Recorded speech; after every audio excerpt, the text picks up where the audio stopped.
Good evening, my dear friend.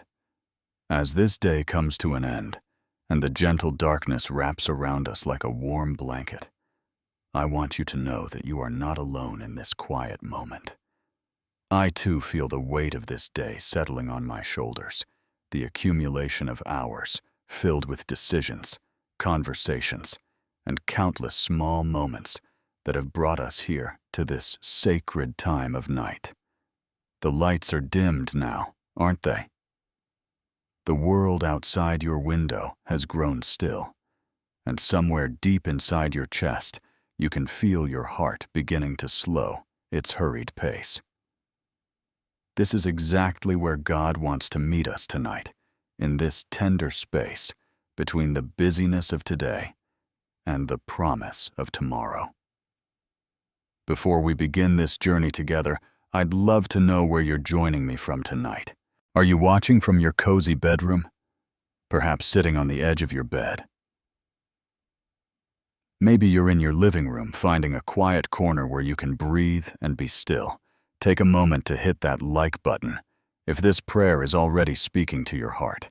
And don't forget to subscribe, because we're going to walk through many peaceful evenings together. Now let me share something with you that I believe will calm every restless part of your spirit tonight. You know there's something profound that happens when we finally stop pretending that we have it all together. Just this morning I woke up before my alarm, not because I was well rested, but because my mind had been churning through the night like a machine that forgot how to shut off. Maybe you know that feeling too, the one where your eyes open in the darkness, and immediately without permission, your thoughts begin their familiar parade of worries and what-ifs. I remember walking to my kitchen, the cold tile beneath my feet, serving as a harsh reminder that another day was demanding my attention. The coffee maker gurgled to life, and as I stood there waiting, I caught my reflection in the kitchen window. The face looking back at me told a story of accumulated fatigue of nights when sleep came reluctantly, and mornings that arrived too soon. The truth is, my friend, we carry so much more than our physical bodies were designed to hold. There's the weight of deadlines that seem to multiply overnight, the pressure of making decisions that affect not just ourselves, but the people we love. I think about the emails sitting unopened in my inbox, each one representing someone else's urgency that somehow becomes my emergency. Then there's the deeper stuff, isn't there? The conversation with my spouse last week that ended with both of us retreating to separate corners of the house, neither willing to bridge the gap first. The phone call from my aging mother, her voice carrying that subtle tremor that reminds me time is not standing still for any of us. The medical bill that arrived yesterday, the number at the bottom, making my stomach clench with worry about how we'll manage. I sat in my car after a particularly challenging meeting last Tuesday, my hands gripping the steering wheel until my knuckles turned white. The parking lot was nearly empty, and for a moment I felt like I was carrying the weight of the entire world on my shoulders. Have you ever had one of those moments where you wonder how everyone else seems to navigate life with such apparent ease, while you're barely keeping your head above water? There's something about the end of the day that makes all these concerns feel magnified. Isn't there? During daylight hours, we can distract ourselves with busyness, with the next task on our list, with the constant motion that keeps us from sitting still long enough to feel the full weight of what we're carrying. But when night falls and the world grows quiet, we're left alone with our thoughts, and sometimes those thoughts feel like unwelcome visitors who've overstayed their welcome. Tonight, as I prepare for sleep, I'm acutely aware of all the questions that remain unanswered, all the problems that I cannot solve before my head hits the pillow. There's the work project with moving deadlines and unclear expectations. The relationship with my teenage daughter that feels increasingly strained as she pulls away toward independence, and the nagging worry about whether we're saving enough for retirement. But here's what I'm beginning to understand in a deeper way. Than ever before, there's something beautiful that happens when we stop pretending we have all the answers and start acknowledging the very real limits of our human capacity to control outcomes. There's a particular quality to nighttime silence that can make even the strongest among us feel utterly alone. 3 years ago, I experienced one of those nights that stays with you, etched in memory, like a photograph you can't quite put away. I lay awake until 4 in the morning, staring at the ceiling of my bedroom, while my wife slept peacefully beside me, feeling like I was the only person in the world who couldn't figure out how to turn off their mind. The house seemed to amplify every small sound: the hum of the refrigerator downstairs, the settling of wooden beams, the occasional car passing on the street outside. But somehow, in the midst of all these sounds of life continuing around me, I felt profoundly isolated, as though I was trapped in a bubble where no one could reach me and I couldn't reach anyone else. Have you ever noticed how the problems that seem manageable during the day take on the character of giants in the dark hours? That disagreement with a colleague that felt minor at 3 in the afternoon suddenly feels like a career-threatening catastrophe at 3 in the morning. The uncertainty about your child's future that you pushed aside while making dinner becomes a consuming worry that steals your peace when you're supposed to be resting. I remember getting up that night and walking to my backyard, stepping onto the cool grass in my bare feet.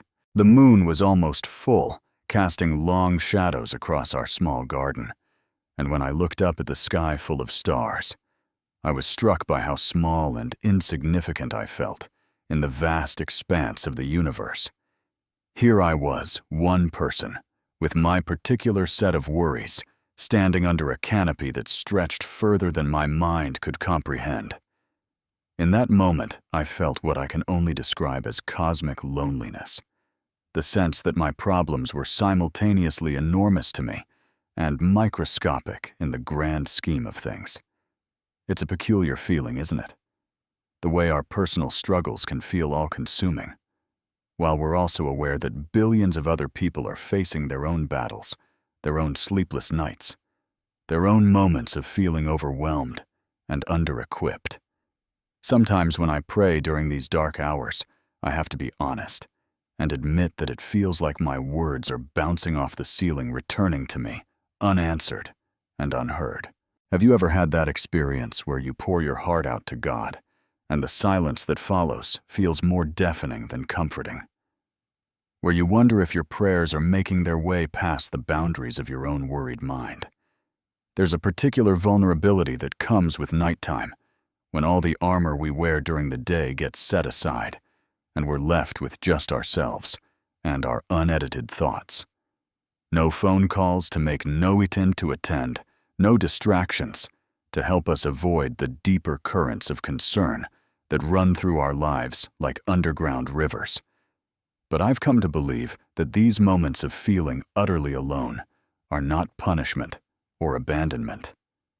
They're invitations, gentle but insistent calls to recognize that our human attempts at control and self-sufficiency have natural limits, and that reaching the end of our own resources is often the beginning of discovering resources we never knew existed. That night in my backyard, standing under the weight of infinity, I began to understand that my feelings of isolation might actually be preparing me for a kind of connection I had never experienced before. I want to tell you about a decision I had to make 6 months ago that taught me something profound about what it means to truly surrender. Not as an act of giving up, but as an act of profound trust. I had been offered a job opportunity that would require our family to relocate to a different state, leaving behind the community we had built over 15 years, the church where our children had grown up, the friends who had become like family. For weeks, I wrestled with this decision, creating lists of pros and cons, lying awake, calculating financial implications, imagining every possible scenario and its potential consequences. I consulted friends, sought advice from mentors, and prayed prayers that felt more like negotiations than conversations with God. I wanted an answer, a clear sign, a voice from heaven that would eliminate the uncertainty and make the choice obvious. But the more I tried to control the outcome through analysis and planning, the more anxious and confused I became. It was like trying to untangle a knot by pulling harder on the rope. Finally, on a Sunday morning during church service, sitting in the pew where I had sat hundreds of times before I realized I was approaching this all wrong. Surrender, I discovered, is not passive resignation. It's not throwing up your hands and saying, "I don't care what happens." True surrender is an active choice to trust a deliberate decision to place your concerns into hands more capable than your own. It's saying, "Lord, I care deeply about this outcome, but I trust your wisdom more than my own understanding." That morning, I made a conscious decision to stop trying to figure everything out, and instead to simply place this situation before God like an offering. I didn't stop praying about it, but I changed the nature of my prayers.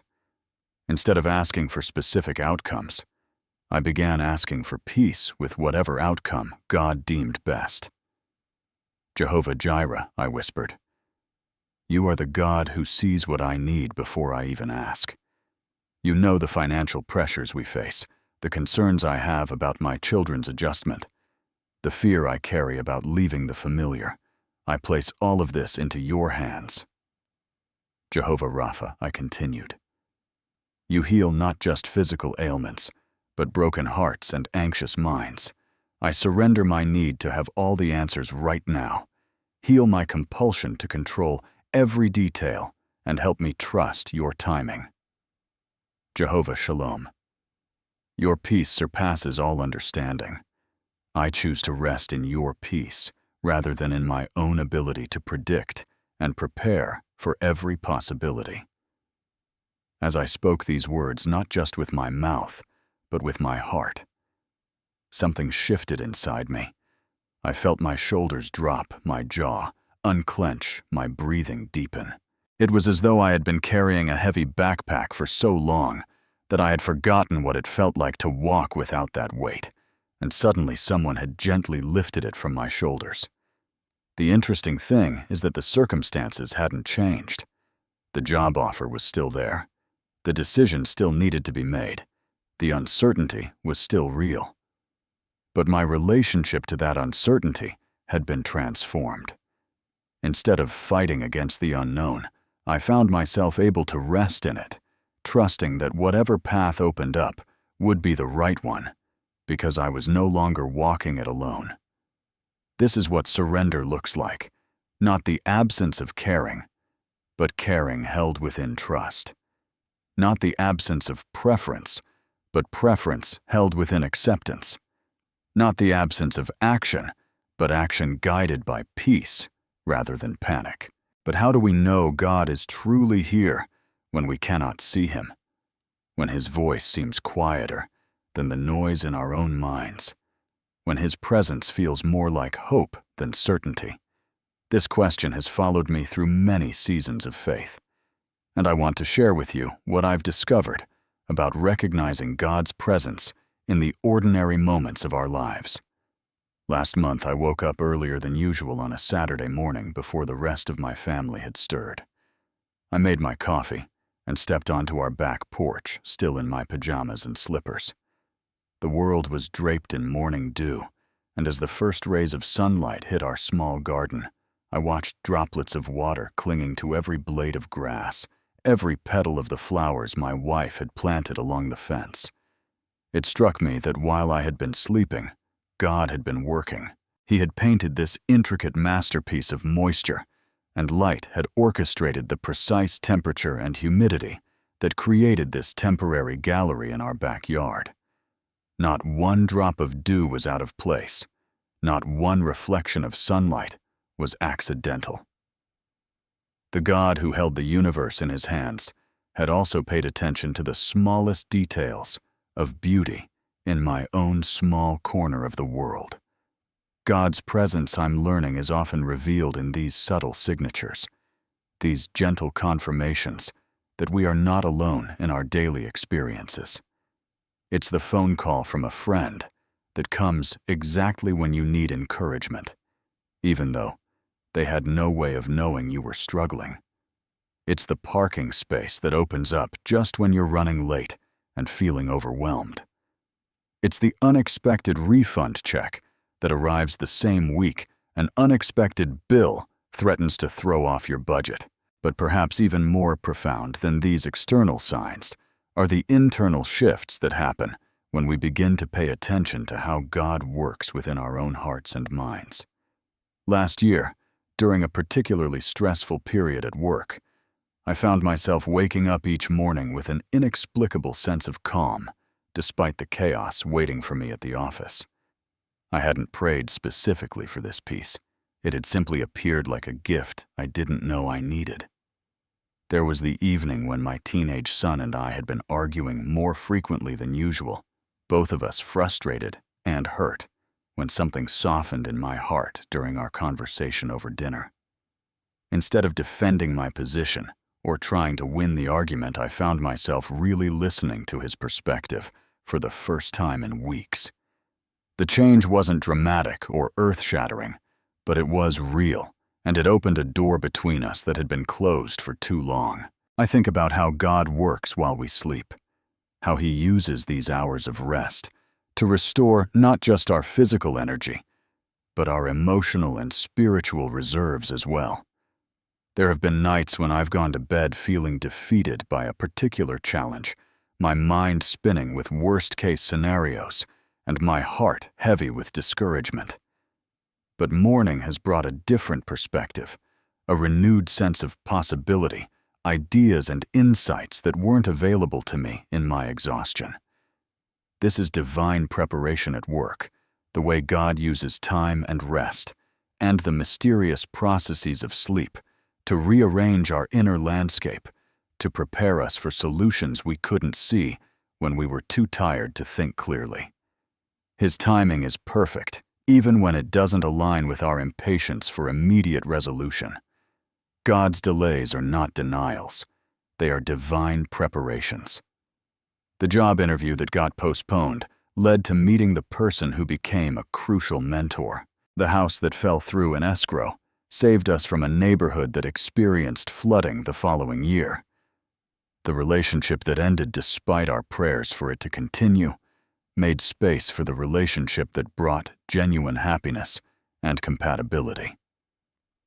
When I look back over the trajectory of my life, I can see this pattern of divine orchestration, the way God was writing a story that was better than anything I could have planned for myself, even though there were chapters that felt disappointing or confusing while I was living through them. Tonight, as you prepare to rest, I want you to consider the possibility that God is already present in your current circumstances, already at work, in ways you may not yet be able to see. The peace that comes is not always dramatic. Sometimes it arrives like a gentle tide, gradually filling the spaces in your heart that have felt empty or worried. True miracles, I've come to understand, are not always the dramatic headline-grabbing events we often think of when we hear that word. The most profound miracles often happen in the quiet spaces of our inner lives, in the transformation of our thoughts, emotions, and perspectives that can completely change how we experience our circumstances without necessarily changing the circumstances themselves. A sound mind, the Bible tells us, is one of God's gifts to us, and I want you to understand what this means in practical terms. It's the ability to think clearly without the fog of anxiety clouding your judgment. It's the capacity to focus on the present moment rather than being hijacked by regret about the past or fear about the future. It's the strength to make decisions based on wisdom rather than emotion, to respond rather than react, to choose peace even when chaos surrounds you. I have a friend named Michael who spent 3 years battling severe anxiety that made even simple daily tasks feel overwhelming. He would lie awake at night, his heart racing with worry about things that might happen, scenarios that existed only in his imagination, but felt more real than the bed he was lying in. He tried medication therapy, meditation, and a dozen other approaches, each one helping to some degree, but none providing the lasting relief he desperately needed. Then, one evening, after a particularly difficult day, when the anxiety felt like a weight on his chest that made it hard to breathe, he fell to his knees in his living room and prayed a prayer that surprised him with its simplicity. God, I can't carry this anymore. I'm giving it all to you, every worry, every fear, every racing thought. Please give me your peace instead. The change didn't happen overnight, but it did happen. Over the following weeks, Michael began to notice that his morning wake-up routine was different. Instead of immediately being flooded with anxiety about the day ahead, he would lie in bed for a few moments feeling genuinely curious about what the day might bring. The racing thoughts that had been his constant companions began to settle into a quieter rhythm. When I asked him to describe what this transformation felt like, he used an image that has stayed with me. It was like someone came into the noisy restaurant of my mind and gradually turned down the volume on all the competing conversations until I could finally hear my own thoughts clearly again. This is what I experienced that night, when peace came to me like liquid flowing through my veins. I had been carrying tension in my shoulders for weeks without even realizing it. My jaw clenched against worries I couldn't name, my breathing shallow and quick, even during moments when I should have been relaxed. But as I lay in bed that night, consciously placing each concern into God's hands, I felt something I can only describe as a gentle unwinding beginning in my fingertips and slowly spreading up my arms. My heart, which had been keeping time to an anxious rhythm for longer than I cared to admit, gradually slowed to a steadier, more peaceful beat. This peace was not the absence of challenges in my life. The bills still needed to be paid. The difficult conversation with my boss still needed to happen. The uncertainty about my father's health still required navigation. But my relationship to these challenges had fundamentally shifted. Instead of feeling like problems I had to solve alone, they became situations I was walking through with divine companionship and guidance. Sometimes God's healing comes like lightning, instantaneous and dramatic.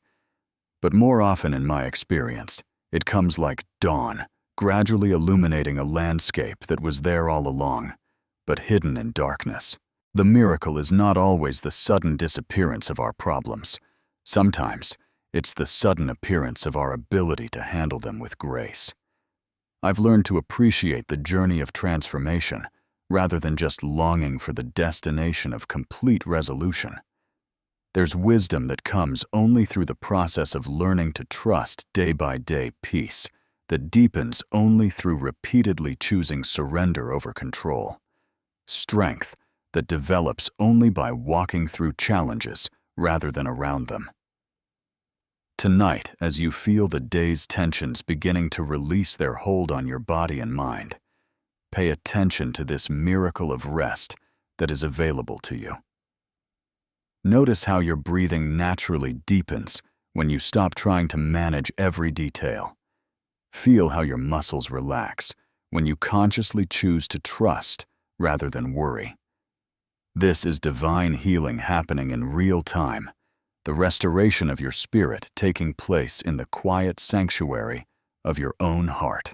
As we reach this sacred moment of transition from the activities of day to the rest of night, I want to speak words over you that I believe carry the power to transform not just your sleep tonight, but your perspective on everything that lies ahead. Tonight, I choose peace. I place everything into your hands, Lord. Every unfinished project, every unresolved relationship tension, every financial concern, every health worry, every question about the future, I consciously lift them up and place them in your capable hands. I choose to believe that you are big enough to handle what feels too big for me, wise enough to navigate what confuses me, and loving enough to work all things together for good. For those of you who are lying awake tonight, worried about money, about how you'll make ends meet this month, or how you'll ever save enough for your children's education or your own retirement, I want to remind you that Jehovah Jireh, the God who provides, sees your needs before you even voice them. He knows the number in your bank account and the number you wish were there instead. He sees your willingness to work hard and your desire to be responsible, and He is not unaware of your efforts or your concerns. For those whose hearts are heavy tonight because of broken relationships, because of words that were spoken in anger or love that feels unreturned, or children who have chosen paths that worry you, I want you to know that Jehovah Rapha, the God who heals, specializes in mending what feels irreparably damaged. He can soften hearts that have grown hard, bridge gaps that seem impossibly wide, and bring reconciliation in ways that surprise us with their timing and their grace. For those who are facing health challenges, whose bodies are not cooperating with your plans, or whose diagnoses have introduced uncertainty into what felt like a predictable future, Jehovah Shalom, the God of peace, wants to wrap you in His perfect peace tonight. This peace is not dependent on medical reports or prognosis. It exists independent of circumstances and is available to you right now in this moment as you release your grip on outcomes you cannot control. While you sleep, God never slumbers. This is one of my favorite truths to remember when I'm tempted to lie awake trying to solve problems that will still be there in the morning, but might look completely different after a night of rest. While your conscious mind takes a break from analyzing and planning and worrying, God continues His work of orchestrating, preparing, and arranging the details of your life. Tomorrow has not arrived yet, but God is already there. He has gone ahead of you into every conversation you'll have, every decision you'll need to make, every challenge you'll need to face. He has prepared grace for moments when you'll need grace, strength for times when you'll need strength, and wisdom for situations where you'll need to know which direction to take. I love the image of God as a loving father who sits beside the bed of a sleeping child, watching over their rest, protecting them from nightmares, ensuring their sleep is deep and restorative. This is how God watches over you tonight. Every breath you take while you sleep is a gift He gives you. Every hour of rest is time He uses to restore and refresh every part of your being. Nothing is lost in God's hands, even while you sleep. That dream you've been carrying, that hope that has been deferred, that prayer you've been praying for months or years without seeing the answer you long for, none of it is forgotten or abandoned. God is weaving all of it into a tapestry that will one day reveal patterns of beauty and purpose that you cannot yet see from your current vantage point. Each night is an opportunity to practice trust, to choose faith over fear, to rest in God's goodness rather than in your own ability to figure everything out. Tomorrow evening, when the day has run its course and you're ready for rest again, I hope you'll remember what it felt like tonight to release control and receive peace. If this prayer has touched your heart tonight, I'd love to hear from you in the comments below. What are you trusting God with as you prepare for sleep? What burden are you laying down that you've been carrying too long? Share your prayer requests with our community, because you are not alone in whatever you're facing, and there's power when we pray together. Take a moment to like this video if it has brought you peace, and subscribe to our channel so we can continue this journey of faith together. Share this prayer with someone who might need to be reminded that they are loved, protected, and never alone, even in their darkest moments. Thank you for allowing me into your evening routine, for trusting me with these quiet moments before sleep. May you rest tonight in the shelter of the Most High, surrounded by His love, covered by His protection, and filled with His peace that surpasses all understanding. Sleep well, dear friend. God is watching over you,